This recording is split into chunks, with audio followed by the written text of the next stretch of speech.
Moving to Live is a podcast about movement and exercise. We bring you interviews with professionals in the movement and exercise field.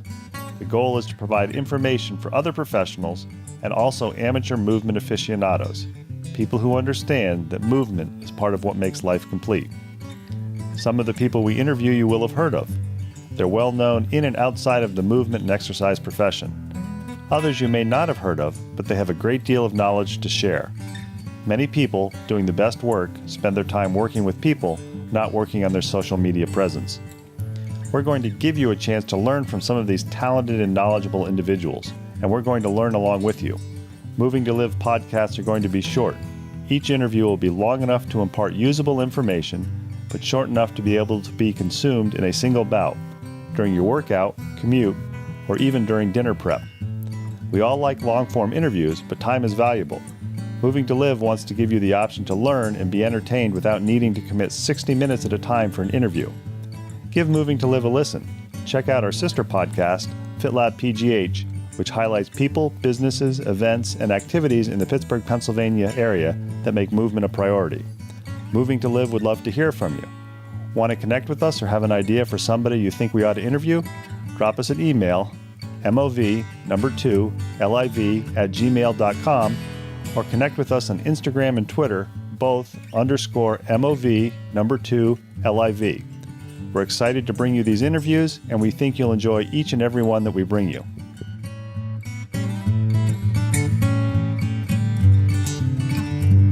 Moving to Live and our sister podcast firmly believe that movement should be treated as a lifestyle, not just an activity. That's why Moving to Live brings you interviews with a wide variety of fitness and movement professionals, all of whom understand the importance of movement. We try to interview people across disciplines so we can work to break down knowledge silos. If you like what you hear, leave us some feedback on Apple Podcasts or drop us an email or a message in social media letting us know what you think. We always like to hear from our listeners. Today we've got an interesting interview coming up. It's part one of our interview with Jonathan Levitt of Inside Tractor. John talks to us about his career as a runner, transitioning to a trail runner, and how he got started with Inside Tracker.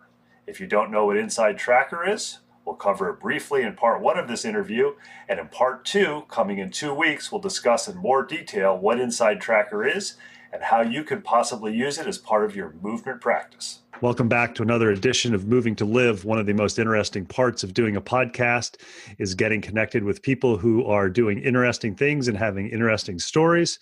As I mentioned a couple of moments ago, thanks to Joe Bauer of All Around Joe for connecting me with Jonathan Levitt. Jonathan is an active guy on Twitter. I think I've been following him on Twitter for at least a year. It's always good retweets. He is also involved with Inside Tracker, which we'll talk more about in the second part of the interview. And he has actually started his own podcast recently, his first edition or his first podcast interview released today. The podcast is For the Long Run. So if you're a podcast listener, which you are if you're listening to this, check out his podcast. He'll have some interesting guests, some elite athletes. John, I want to thank you for taking time to talk to Moving to Live. Of course. Thanks for having me on. I know my question I always start out asking Moving to Live guests is, you're in an elevator, you're wearing your Inside Tracker shirt or you're wearing a hat, and somebody says, what do you do? What's your elevator speech of what you do? Literally the elevator pitch. I work for a company that provides personalized guidance on nutrition and lifestyle to help take health and performance to the next level. And then if you've got pun intended with the elevator there. Pun intended with the elevator. And how long have you done that? I've been with Inside Tracker for just over 4 years now. And out of curiosity, and we'll get into this a little more, what did you do before then? I was working at another company in the sports nutrition field, growing brand ambassador program. Great. So I always like to start at the beginning. And I know from following you on Twitter and the fact that seeing some of the races that you've posted and some of the retweets that you are an active athlete yourself. Growing up, were you an active person? Were you an athlete where mom and dad said, get out of the house, or mom and dad were active? Or is this something you found later in life in high school or college? Yeah. So my dad's been a cyclist, I think, ever since he could walk. And growing up, I did a lot of riding with him, and I absolutely hated running. And I played hockey and baseball. I was never really I was decent at baseball. I was pretty bad at hockey. But I played it because I liked it, and baseball I was decent at. But I didn't really sort of find my sport until I started running. So it was never, activity was never pushed on me. It was always something that was part of my childhood, part of growing up. I, played ball with my grandparents, things like that. So yeah, it's been a part of my life. And how old were you when you decided or that you found that running was your sport? So I started getting serious about, or I started running probably 2012, 2013. I started getting serious about it towards the end of 2013. But I was watching the Boston Marathon in 2013, and I was watching from Wellesley, which is the halfway point. And I was thinking to myself, look at all these people that are different shapes and sizes, and they're all running a marathon. If those people can do it, I can do it. Fast forward a few hours, and the bombing happened. And being someone that grew up in Boston and having a lot of hometown pride, it was a really weird time. And the way I dealt with it the next day was I went out for a run. I was living in Needham, so about 30 minutes west of Boston. I drove into Newton, which is the site of all the beautiful hills in the Boston Marathon course. Parked my car, and from basically the top of Heartbreak Hill, I ran into Boston and just observed like what was going on. There were SWAT teams everywhere. There were police everywhere. Probably wasn't the best idea to be out running, but I put on my blue and yellow, and I went for a run, and I ran a half marathon that day. Totally untrained. Wouldn't recommend it. But it was what I wanted to do on that day, and it was really empowering. And I was like, wow, that's the longest I've ever run. This is pretty cool. The reason I say I don't recommend going, 0 to half marathon is because I got a stress fracture. So I didn't run for, a bit after that. But when I came back from it, I started to get much more serious about it. And I became friendly with a lot of people that were more experienced runners and better runners in the Boston area, and went down that rabbit hole and haven't looked up since. And I'm curious, while you were doing that half marathon along the Boston Marathon course, was there a thought, I'd like to do a marathon someday? Or I know you're training for an ultra marathon now, a 50K, and you've done at least one in the past. A lot of people, when they start out running, the idea is, well, if I could do a 5K, that'll be good. Or if I could do a 10K. Or here in Pittsburgh, we have coming up in May, not as big as the Boston Marathon, but we have the Pittsburgh Marathon and half marathon. And a lot of people, that's their goal that they train for. But they also have a 10K so that people are able to do it. What was your thought process behind deciding, I'm not going to do the 5K. I'm not going to do the 10K. I'm going to be a marathoner, and I'm going to run farther. So, like I said earlier that day, I decided I wanted to run a marathon, and I'm in this group of athletes through November Project, through trail running and things like that, where it's just a culture of more, and it, for better or for worse, it motivates you to just do more. And so I have a lot of friends that have signed up for marathons because everybody else was doing it. Like, imagine, being the only non-marathoner in your group of running friends. There's a little bit of pressure to do it. I never felt that pressure externally. I felt it like, holy shit, this is something I really want to do. So much so that I was like, what if I just run a marathon today? And like that, I knew nothing about fueling. I knew nothing about biomechanics. I knew nothing about recovery, anything. And I didn't set out to run a half marathon. I set out to run to the finish line, turn around, and get back in my car. It ended up being like exactly 13.1. I didn't run the route properly, so I went over a hill, and I was like, holy crap, I can't imagine that they put this in the marathon. But I went up Comm Ave instead of down Beacon Street, which is ironically now where I live. But yeah, I was motivated from the beginning to do it. and just to see what I was capable of. And then, so that next May, I ran my first marathon. Not the next month, like 13 months later. So I think that's one thing that's important for people who are listening to this who maybe aren't in the profession but are movement aficionados. Taking the time to prepare for a marathon. I know you said you ran a half marathon on essentially on no training, right? And gave yourself a stress fracture. How long after that did you realize, if I'm going to run a marathon, it's going to take me a few months, actually a little bit over a year, to be properly trained for it? Yeah. So I quickly was like thrown into this community with November Project, which is a grassroots fitness movement that started in Boston in 2011. And so this was 2013. So a couple years after it had started, and I was doing everything. And I was, yes, I'm doing that workout. Yes, I'm doing this workout. Long run. Yeah. All this stuff. And I kept getting injured because I didn't realize the value of like easy days. I was going hard literally all the time. Like what's the point of, going easy when I can go hard? And so I ended up connecting with a running coach who followed me on Twitter.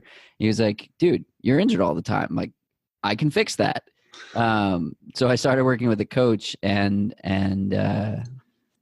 his name is Steven Stam, and he really helped me start to love running and get out of that cycle of this hurts, but I'm just going to run through it, or this hurts and now I can't run.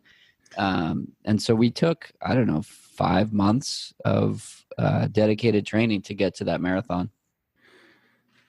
And I think that's something I've talked to a number of people who are runners, and kind of the running joke among many people of runners is there's two groups of runners, those who are injured and those who are not injured right now. Right. So yeah, for sure.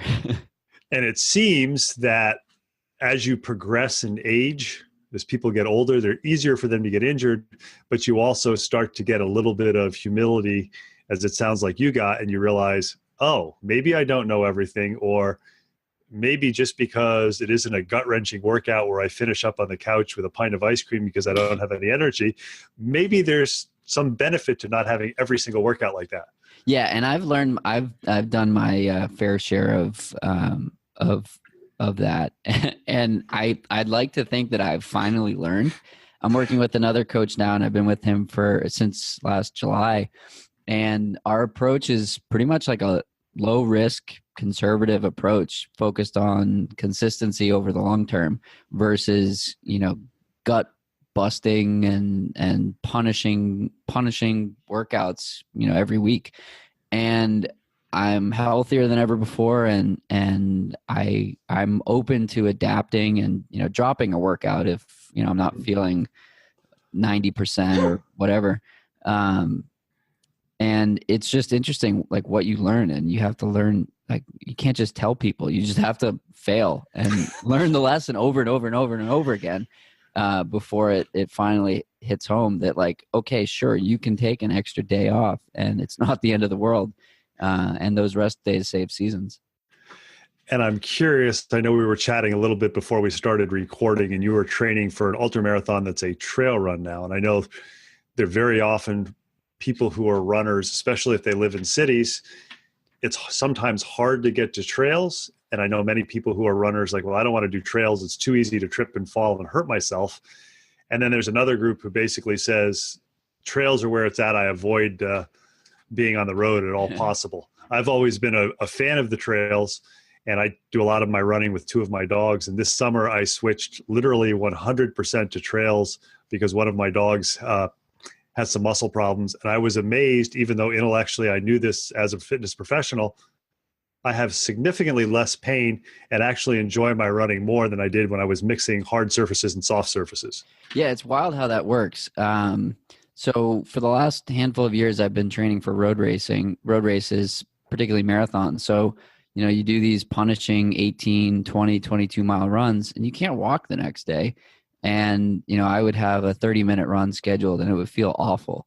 But you do it for those adaptations, for the easy work, things like that. And I was running 40, 45, maybe 50 miles a week.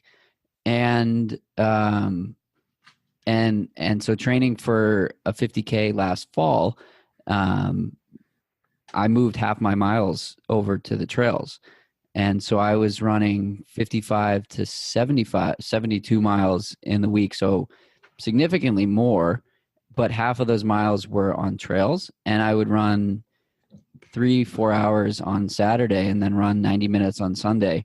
So I was doing between 18 to 22 on a Saturday, and then following that up with 10 to 13 on Sunday. But those 10 to 13 miles felt incredible after running for 4 hours the day before, which was like the first few times I did it was mind blowing to me that like you could feel that good after a long run. And I definitely credit that and the softness of the trails to, how good I felt despite running 20 to 30 more miles a week. And I know you can probably speak of this too. I know that there's a fair number of elite 10,000 meter and marathon road racers who do the majority of their training on trails, just for that very reason you said. There's less pounding, there's less stress in the body. And some of them are doing twice or maybe even more than twice of the mileage which you're describing. Right.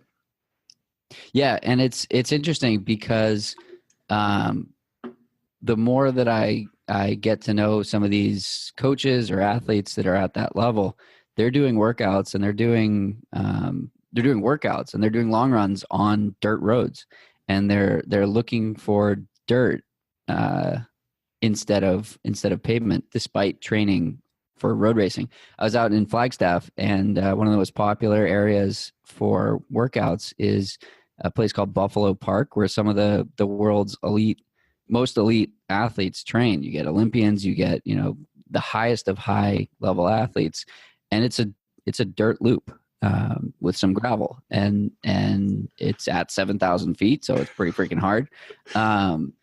But it's not a road, it's not a track. You're not running in circles, around a 400-meter loop.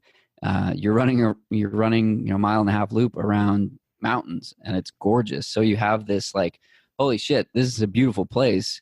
I'm having, I'm enjoying the run, and you get the benefit of the terrain is less taxing. I know at Moving2Live and our sister podcast, FitLab PGH, we want to promote the idea or the message that movement is a lifestyle, not just an activity. And one of the things is whatever your movement of choice is, if you're injured, you can't participate in that. It sounds like what you're doing with your running groups and having a coach and a group of runners who get together is you found people who, when you say, yeah, I have to go to bed early on a Friday night because I've got a long run on Saturday, you have people who are probably saying, oh yeah, I'll see you then, rather than, no, just stay out and have another beer. Yeah. They're like, yeah, no, I'm down to leave right now too. It's funny. Like I used to go out at 10:30 at night on a Friday, and now I'm like usually asleep at that time. I'm curious because I know that there's a huge rate of injury among runners. What was your perception, or what was your response when you first started running on softer surfaces? And was this something you thought, I need to do this as I train for the longer distances, or was this something that your coach introduced to you? It was something my coach introduced to me, but training for a trail race, it was just necessary to do that. I think that most runners should have a 2.5 hour limit on roads, no matter what you're training for, unless you're training for a road 50 miler, which is a pretty niche group of people.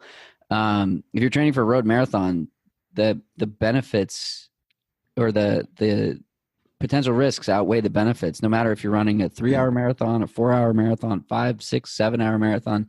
But if you're on the trails, like I was doing 4.5 hours covering 23 miles, and you feel great. Like not only do you feel great, but like you can do things the rest of the day, and you can do things the next day. And I wasn't expecting that. I was expecting to be totally trashed from doing that. But if you feel properly, you eat enough in and out of training, it's totally sustainable. It just takes up more time. I know one of the things as somebody who is an athlete that's difficult is to be objective about your own training. And so many athletes who aren't at the elite level are self-coached. What was the decision that made you seek out a coach, or was it the coach approaching you and saying, "Hey, I can help you prevent getting injured"? Yeah, it was the latter. I was like, I'm a 23-year-old amateur runner. What do I need a coach for? And he was like, because you're injured all the time and you're trying to do everything. So I was like, yeah, you're right. And so I was with him for 4-ish years, and progressed way more than I would have ever imagined in all sorts of areas, and really started loving the process and started loving training and running in general. And then switching to a different focus, I ended up switching coaches, and I couldn't imagine not having a coach at this point. I mean, I travel a lot for work, and one of the biggest benefits of having a coach is how he can adapt the workouts and adapt training to life stress. And that's one of the biggest things that people don't realize, that travel, like I'm going to California next week, sitting in an airplane for 6.5 hours isn't an easy day. That's a stressful day, no matter if you're, sitting in first class or not. I'm not, but I wish. So I normally do a workout on Wednesdays, and so he'll switch around the training based on what my schedule looks like. So I'm spectating a race, so we're switching the long run to like, I'll have more time with trail runners, and instead of doing one longer run, I'm going to do more shorter runs with people. So it's a different sort of a different approach, but like, I don't have the intellectual capacity to put together a training program that is optimal for all these different variables, whereas he does. I'm curious. I know that you work for Inside Tracker. We'll talk more about that in 2 weeks when we do part 2 of the interview. In addition to the blood tests that you have that give you blood values through Inside Tracker, do you do any other things to track your training physiologically? HRV, resting heart rate, something else, sleep quality? Yeah, I was doing HRV for a while, a couple of years ago. The Garmin has the resting heart rate that I like to track, and I always know when I'm about to get sick because it spikes. So sometimes when I see it going up and I'm starting to not feel great, I'll use the data to sort of validate how I'm feeling and back off a little bit or sleep more or something like that. I've just started using an app called Sleep Cycle that evaluates sleep quality, and so with the paid version, you can make notes on what you did in that day. So like sauna, or coffee after 2 p.m. or no coffee after 2 p.m. or had alcohol or long run, whatever. So you can start to see, took magnesium before bed, vitamin D, etc. So you can start to see these trends around what improves sleep quality and what doesn't improve sleep quality, or what detracts from sleep quality. So I find it interesting, and particularly on long run days, I'll do the things that I've seen helping improve sleep quality, or on a workout day, I'll make sure I'm doing these things in order to maximize. I'm curious about that. I had the good fortune to interview Dr. Ian Dunnican, who's a sleep researcher in Australia. And we talked a lot about the things that affect sleep. And one of the things prior to interviewing him that I thought didn't affect me was blue light from electronic devices. I was like, that doesn't affect me. And after talking to him, I made the decision. It's like, well, I'm going to just see what happens if I stop using these electronic devices about an hour and a half before bed. So I stay off the computer. I stay off the iPad. Now, I will confess, I've gone to a Kindle Paperwhite with blue blocker glasses. So I haven't gone completely. But I was shocked at 2 things. Number one, how much faster I fell asleep. And number 2, how much better quality using the Oura Ring, which I'm using for sleep tracking, my sleep quality was. I still struggle with waking up at times, but I was amazed that something I thought didn't affect me actually did. I'm curious with what you do. What are the 1 or 2 things that if you know if I do this, I'm either going to get a better night's sleep or conversely, I'm going to get a worse night's sleep? So I also have the blue light blockers. I don't have the problem around falling asleep quickly. I always fall asleep fairly quickly. But the sleep quality is always one that I would like to work on, and I'm on my phone right before I go to bed. It's a plague, and I can't stop with it. But that's something that I like keep meaning to try. I just need to do it. In terms of the things that I do that I know work, magnesium, vitamin D before bed. I use a magnesium gel on my legs, which helps. I know from Inside Tracker that my magnesium levels are low, so I'm always, trying to do things to increase that level. And the topical magnesium is one of the best ways to get that up. Besides all the dark chocolate, obviously. I have to ask, favorite dark chocolate then, because I'm a dark chocolate aficionado. Yeah, I like a brand called Choco Love, and it's like a 77%. It's super rich, and it's just delicious. See, the bad thing about doing podcasts is now I have to look up the Sleep Cycle app, and now I have to search out another chocolate. So I'm going to start billing all my guests for the things that I have to start looking at. Yeah, this podcast is sponsored by Choco Love. You'll be receiving a box of 30 of them. So it's very clear that you take movement seriously and that movement really is your lifestyle. You've done a really good job of describing how you got into running. I'm curious how you got into working in the movement / fitness / wellness field. What did you major in college? So I majored in sport management and marketing. I thought I wanted to work for a team. I interned for the Boston Bruins in going into my senior year of college, which basically had me realize I didn't want to work for a team. So I then decided I wanted to work on the brand side in the sport industry. And I didn't know what that meant. If you had asked me in college what my dream job would have been, it would have been social media for Dunkin' Donuts. I don't know why, but that was sort of my holy grail. And you can tell I'm from New England. And I had an interview with this company that I ended up working with out of college, and the product was spirulina and chlorella algae position for athletes. And we were working with marathoners, we were working with Olympians, we were working with NHL players. I went to the Sochi Olympics. And so we were doing all these really cool things around sport performance. And like I said, the majority of our customers were marathoners, and people kept asking these questions. How do you use this for marathon? Well, this is what other people say. And so that sort of played a part in deciding to actually sign up for marathon. I was like, well, I'm telling people how to use it, but I don't really know. So I may as well just do it. So I did. And then getting to Inside Tracker, right place, right time. I was at an event that they were sponsoring. My dad and I went to it.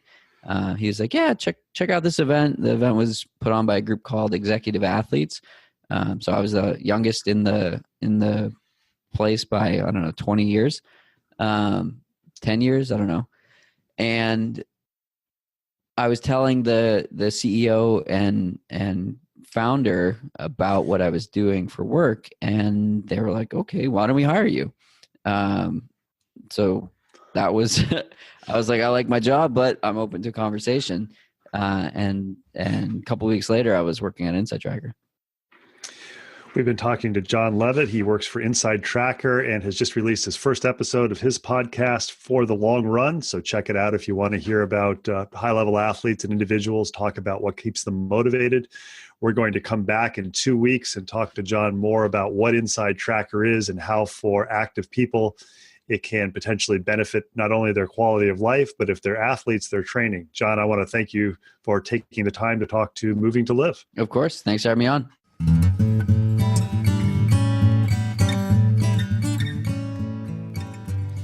Thanks for listening to the latest episode of Moving2Live. Make sure you check out the show notes for contact information for our latest guest, as well as links about all the things we talked about. Intro and exit music is Traveling Light by Jason Shaw. You can subscribe to Moving to Live on Stitcher, Apple Podcasts, and Google Play and be notified about new episode releases. Have any questions, comments, or suggestions? Drop us an email, mov2liv@gmail.com. Connect with us on Twitter or Instagram, both _mov2liv. Please tell your friends about Moving to Live. It's a go-to place for information for movement and exercise professionals and amateur aficionados who understand that movement is part of what makes your life complete. Until next week, keep on moving.